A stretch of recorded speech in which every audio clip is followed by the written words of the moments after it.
Welcome to the Aesthetic Doctor Podcast. We don't shy away and keep secrets here.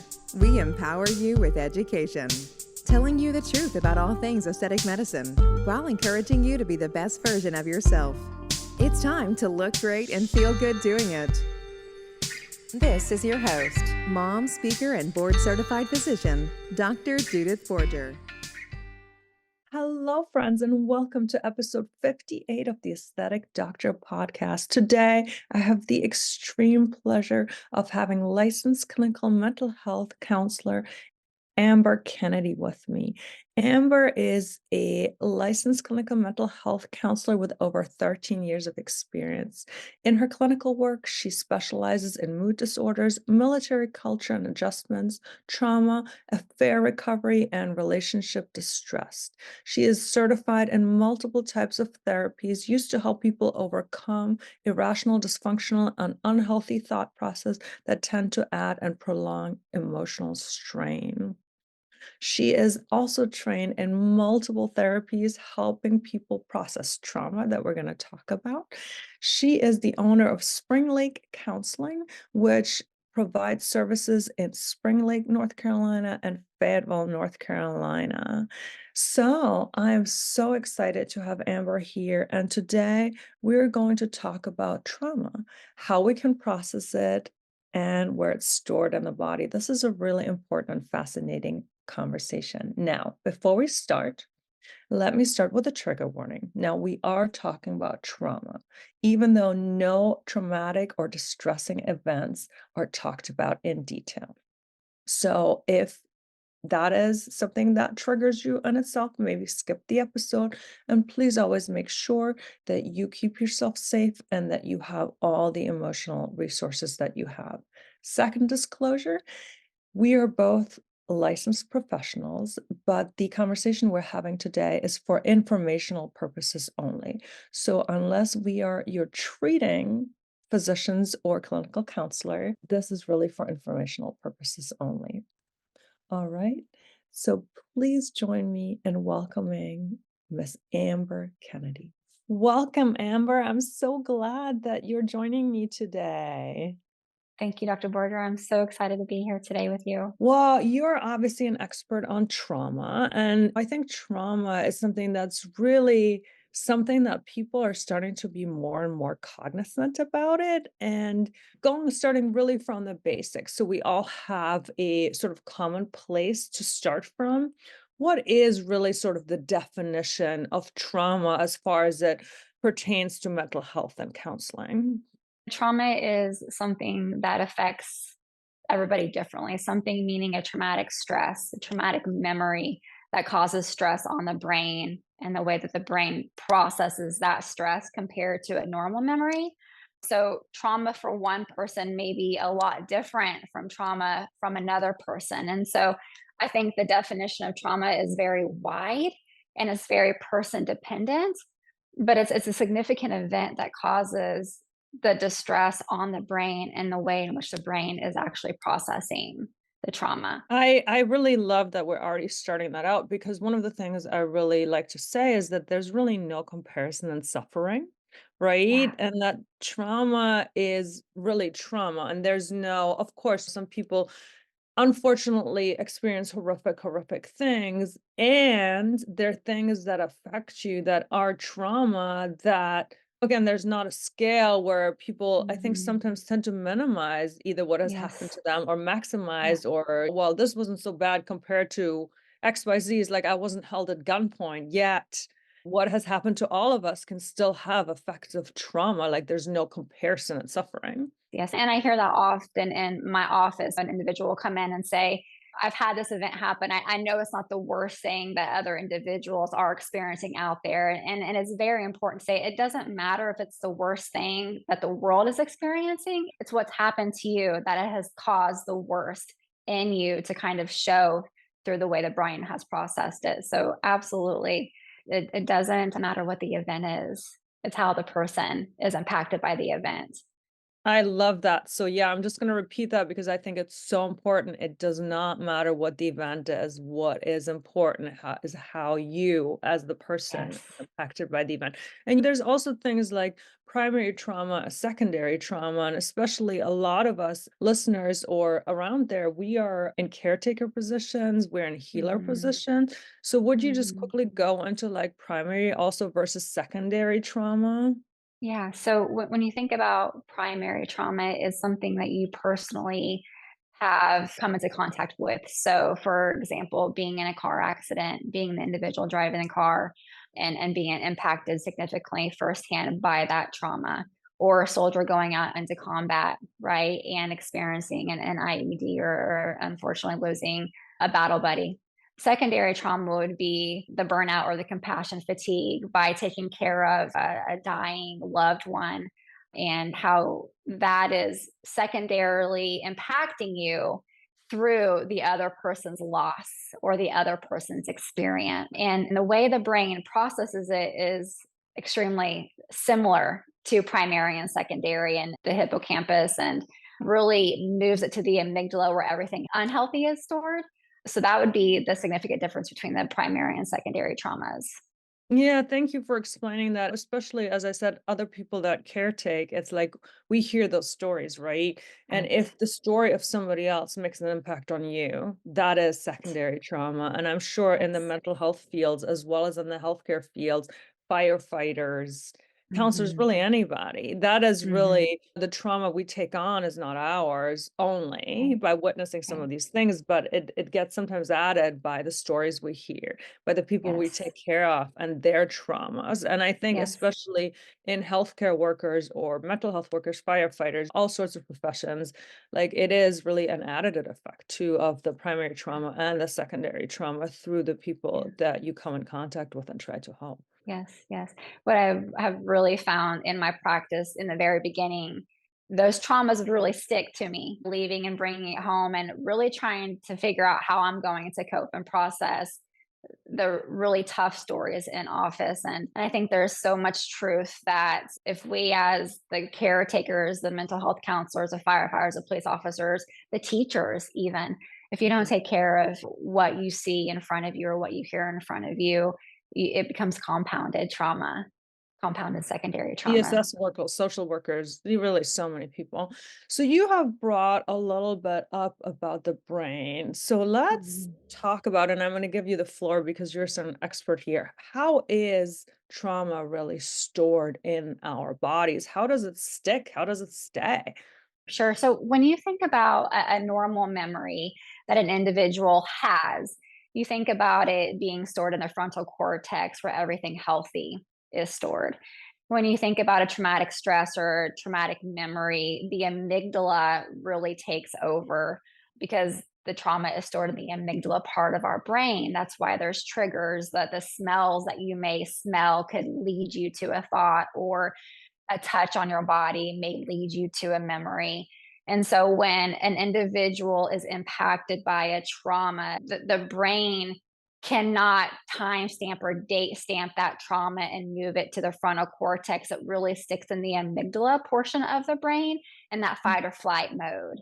And so when you think kind of like a bookshelf, you are going and looking at a bookshelf and all the books are beautifully stacked together, and then you have a couple of books that may be out of order, and that is when you think about a trauma, how the amygdala is storing the traumatic memory, is that the fight or flight is out of order. It cannot move to the frontal cortex where everything healthy is stored. Yeah, I completely like love that explanation. And if you guys all want to now Google amygdala, don't do it while you're driving, okay? But basically, the amygdala is sort of the small, they always describe it as an almond. Like, how did the almond and the amygdala get connected? But either way, they always describe it as like an almond-shaped structure inside of the brain. And sometimes you will hear that it's part of something called the limbic system. So when you read about the limbic system, and again, you are the complete expert, but as far as I understand it, really the amygdala and the limbic system are really the parts of your brain, just like you said,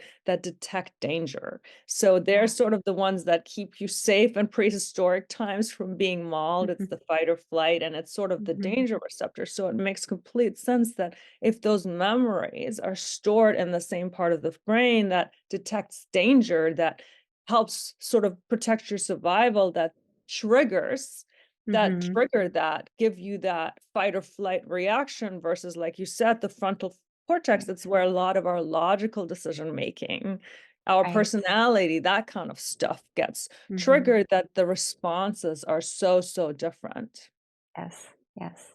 It's very fascinating how the brain, I tell a lot of my folks, our brain was made to process and handle the good and the bad and the ugly of what life brings to individuals. And so, what our brain is not meant to do is to experience such a traumatic memory, a traumatic stress, and not process it, because then it just continues to stay in the amygdala and we're always in a fight or flight mode, and the triggers just become compounding. And so, the processing part of the trauma recovery is the most critical, so that we can move those memories to the frontal cortex where everything healthy is stored, because our brain is designed to do such.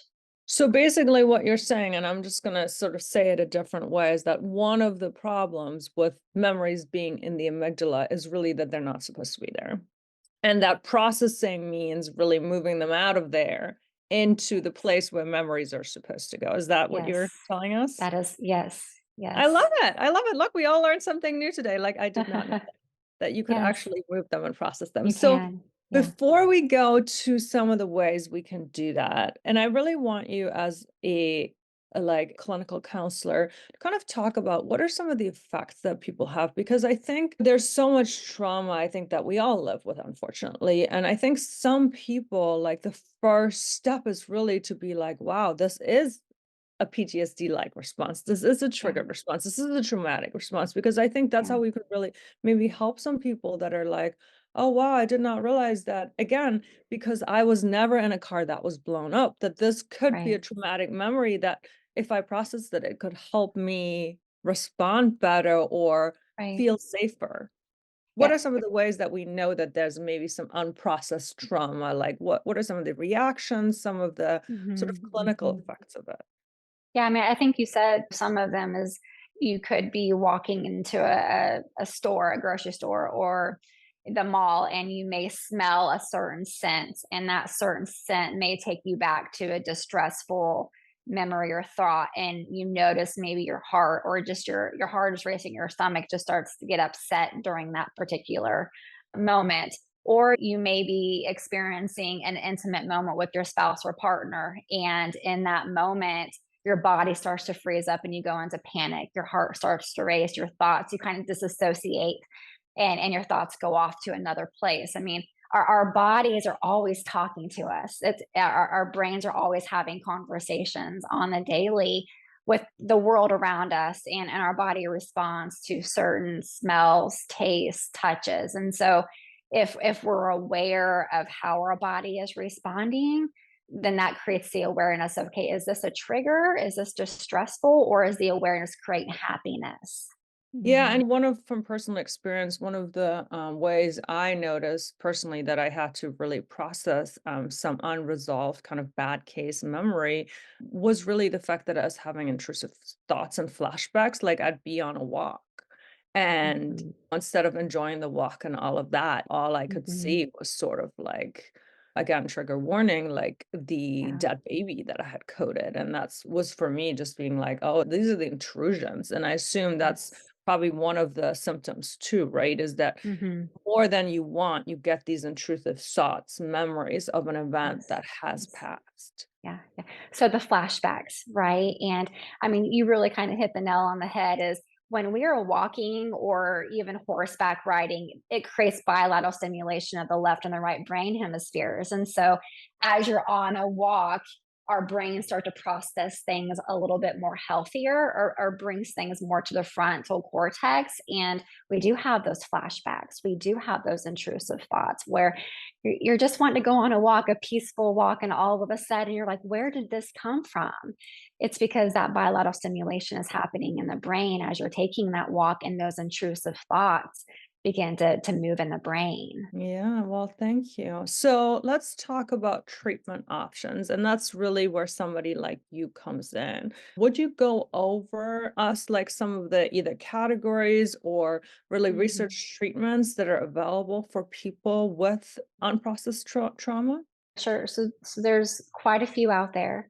There's eye movement desensitization and reprocessing, also known as EMDR, that creates a lot of bilateral stimulation in the brain for trauma processing. There's also accelerated resolution therapy and or ART that folks could use to come in and get trauma recovering and processing. And that uses a lot of eye movement, back and forth, left and right eye movement. And then there's also a very effective one that I do mainly in my practice, Reconsolidation of Traumatic Memories, or RTM. It is 98% effective of resolving trauma in 3 sessions. Wow. And that to me, because I have training in the two that prior that I had discussed, but what I have found is RTM has been the most effective in my office with treating trauma in 3 sessions through that re-imaging of the events, and really disassociating or disconnecting that trauma from the fear, terror, and helplessness that trauma creates for the brain. So I'm a huge advocate for reconsolidation of traumatic memories, or RTM. Every session that I have done RTM in, it's probably been over 100 sessions. There's been success in every session. And what I have found is that once the clients leave the office, they don't leave flooded with those distressful emotions. That some trauma protocols that are effective as well, but also create those flood of emotions after session. So RTM does a lot of great reconsolidation of that memory before the client leaves the office. Will you just do me a favor and just in the simplest of terms, explain sort of what people are gonna expect? Because I think there's probably another, like you said, those emotions. It's so scary that let's say somebody Mhm. is like out there listening, saying, "Oh, wow, Mhm. I did not know that this thing that I keep having or that I keep dreaming about or that I keep being scared of, I can actually reprocess," but just the thought of going Yeah. there seems Yeah. so scary that it is Yes. another barrier for me to be like, "I don't know whether I can handle this. I don't know if I wanna do this," because Mhm. just thinking about it feels so bad. So would you just, in the Yeah. simplest terms, describe, like, if somebody is brave enough to Mhm. say, "Oh, wow, I think I am ready to maybe deal with this," like, what can they Yes. expect if they come for RTM? Yes, yes. So it is a guided script the entire time. It's a 65 prompt guided script led by me the entire time. At no time during the process does that individual full face the full impact of the trauma as they did the very first time when they experienced it. So they come, they sit on my couch, they follow the scripts that I give them. We disassociate the memory, and then we reassociate the memory, and they just follow the prompts that I give them. It really is a clinician led script. And so the client just has to trust the process, and just follow the protocol and the scripts that I'm asking them to do in the session. I love that, and thank you for explaining that, and I think that's the other thing, and that's why I love having this conversation with you because I really want everybody to process their trauma, and to be honest, like, you talking to me, I'm like, "Listen, there's some stuff that I'll come on your couch," Yeah. like, again, Yeah. obviously, and I think because trauma has such an impact, and I think the other thing is, the way I think about trauma is also that it's sort of like an onion with a lot of layers, right? Yes. And Yes. like we had talked about, there's no comparison suffering. Maybe the first thing you want to talk about, because I'm a healthcare provider and I've had some horrific things, that thing that everybody understands. Oh, you're pediatric ER. Yes, you've seen a lot of death and suffering. I want to take care of that. But then if Yeah. there's an underneath layer, again, there's no Yeah. judgment, right? To sort of say, Right. oh, and once in a while you can't see a yellow lab yet because when that childhood one died, like your life at that Yes. point you thought was going to end, like it's Yeah. okay, Yes. whatever it is. There's no Mhm. too silly, too big, too small. Like, Right, let's right. all process all of it and leave our Mhm. amygdalas to really keeping us safe Yes. versus like pretend keeping us safe. Yes, yes, yes. And you just spoke about something that's super important, especially with RTM, is what we have found is that when an individual is coming with a specific trauma that they think has been the worst trauma in their lives, RTM always takes them back to the very original trauma. Mhm. So we it's what's called a scene match. And so we say, come with the first trauma you've ever experienced or come with the worst trauma. Usually our worst trauma isn't the first trauma if we have compounded trauma. And it's so important to make sure we get to the foundational traumas so that everything afterwards can be resolved, right? And the amygdala can feel a little bit more free. Yeah, that's amazing. So obviously I will ask you in a little bit where you practice for anybody who's local, but we have listeners in 49 or last time I looked, like almost 50 countries. So Wow. of course you're here. Do you also do telesessions or is it all in person? I do both telehealth and in person. Okay, so first of all, that's wonderful, right? So you can really Yeah. access it all through the United States. But if somebody wants to go somebody in person in their hmm city, how do they find a good, reliable, well-trained kind of trauma Mhm, therapist? Because I think, mhm. again, when somebody handles something so delicate and Yeah, so important, like I really want to make sure that they find somebody with which they get good therapy and good resolution. yeah, yeah, great question. So the ART and the EMDR and the RTM websites have specific practitioners listed on their websites to be able to provide those specific protocols for the trauma recovery. And so I would say it's important to, as a client, it would be important for you to research, okay, the most effective trauma modalities out there. Once you find the name of those most effective, then go on their websites to make sure that the practitioner is listed on those websites as someone who can provide that treatment modality for them. Yeah, and so tell me about what you're doing, where you are, all the range of services you offer, and how people can find you if they want to work with you or somebody on your team specifically. So I'm located at Spring Lake Counseling. It is my company. We are located in Spring Lake, North Carolina, and Fayetteville, North Carolina. We have 25 providers on staff. We are a full service outpatient mental health facility. We serve about 1,000 clients a month and we're growing. It's been such a blessing. But I can be found at one or two of those locations, working full time there. And really, my passion is trauma and marriage and family. I see a lot of individuals for trauma recovery, and I see a lot of military couples for marriage and family therapy.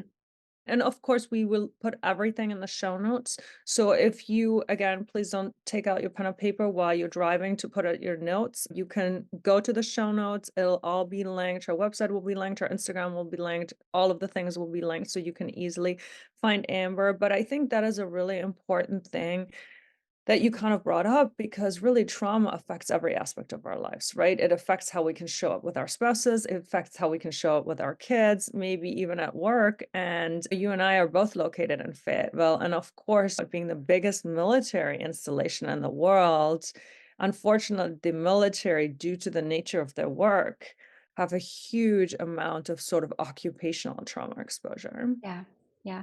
And what one thing that we do at the counseling center, me and a few other clinicians, and we're so passionate about RTM. There's a few of my providers who are also trained in RTM alongside myself. And so because we do work with a lot of the service members and their families, we want to make sure everyone has access to care. And sometimes it's really hard for the active duty service members to be able to have that access to care and go off post and get some of the treatment that would be pretty effective for them, especially in their traumas. And so we really work hard at offering free sessions for a lot of our service members and their families who have experienced trauma, specifically related to deployments, last minute notification deployments that happen quite often.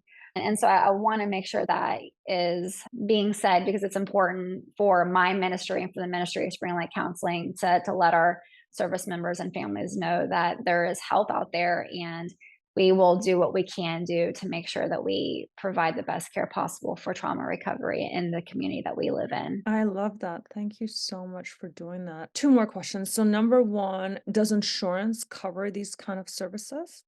Yes. So insurance does cover the services.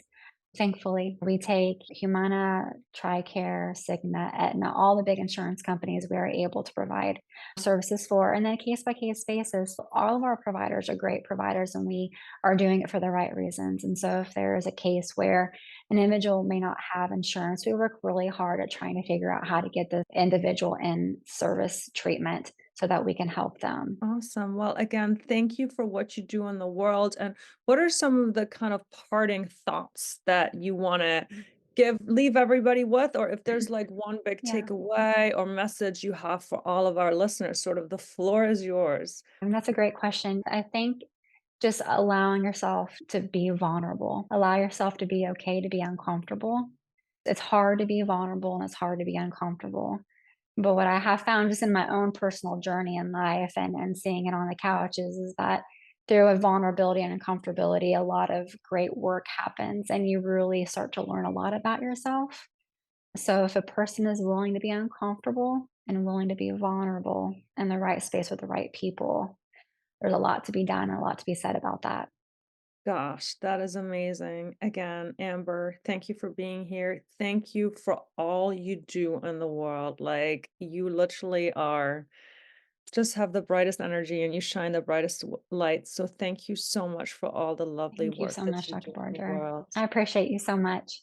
Well, we're going to link everything about Amber in the show notes. And again, thank you so much for listening. And I also kind of want to say, like, more than ever, if this is an episode that resonated with you, please share it with your friends, share it with those that might be interested, even if they don't care about the rest of my aesthetic medicine podcast, because I think this is an important message.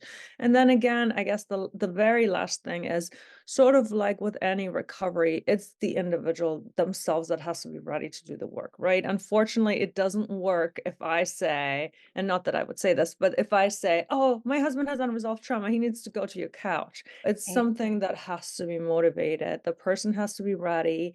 And again, we are all responsible for our own processing and our own mental health. Of course, if you think somebody's unsafe, suicide hotlines, we're totally here to help you. But to do this reprocessing work, it is really something that I, as the individual, sort of as a grown-up, has the responsibility to look out for my mental health and do my processing beyond, of course, being unsafe and all of those things. Yes. Yes, right? We cannot make other people do this work. No, And we can't do it for them either. we can't. And we have to be okay with that. And that's a hard thing to learn and to see in front of you. Yeah. All right, people. Well, thank you again, and I will see you next time. Thank you so much. See you next time. Thank you for listening to the Aesthetic Doctor podcast with Dr. Judith Borger. We'd love to connect with you outside of the show. Follow Dr. Borger on Instagram at Dr. Borger and find more online and ways to work with Dr. Borger at www.theaestheticdoctor.com. Until next time, be well.